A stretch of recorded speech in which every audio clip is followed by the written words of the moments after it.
ಭಕ್ತಾಭಿಮಾನಿಗಳೇ, ಈ ದಿನ ಹನುಮ ಜಯಂತಿಯ ಪ್ರಯುಕ್ತ ಕುಶಾವತಿಯ ಭಕ್ತಾಂಜನೇಯ ಸ್ವಾಮಿ ದೇವಸ್ಥಾನದಲ್ಲಿ ಬೆಳಗ್ಗೆನೇ ಪೂಜಾ ವಿಧಾನಗಳು ಪ್ರಾರಂಭ ಆಗಿದ್ದು ಮಧ್ಯಾಹ್ನದವರೆಗೂ ಪೂಜಾ ವಿಧಾನಗಳು ನಡೆದಿರ್ತದೆ. ಅದೇ ರೀತಿ ಮಧ್ಯಾಹ್ನ ಅನ್ನ ಸಂತರ್ಪಣೆ ನಡೀತಾ ಇರುತ್ತೆ.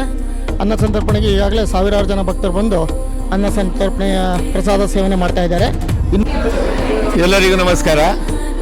ಈ ಹನುಮ ಜಯಂತಿಯ ಪರವಾಗಿ ಈ ದಿನ ಏನು ಕುಶಾವತಿಯ ಹನುಮ ಜಯಂತಿಯ ಒಂದು ಏನು ಆಂಜನೇಯ ದೇವಸ್ಥಾನದಲ್ಲಿ ಭಾರಿ ವಿಜೃಂಭಣೆಯಿಂದ ಒಂದು ಕಾರ್ಯಕ್ರಮ ಮಾಡಿದ್ದಾರೆ.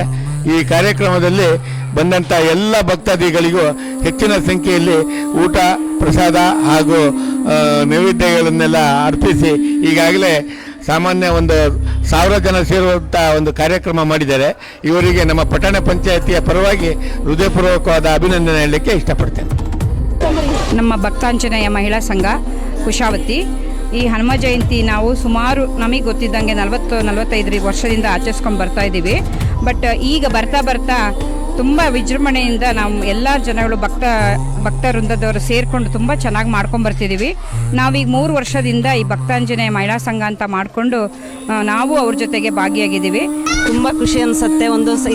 ಭಕ್ತಾಂಜನೇಯ ದೇವಸ್ಥಾನದಲ್ಲಿ ಹನುಮ ಜಯಂತಿ ಅಂದರೆ ಒಂದು ವಾರದಿಂದ ನಮಗೆ ಸಂಭ್ರಮ ಸ್ಟಾರ್ಟ್ ಆಗುತ್ತೆ.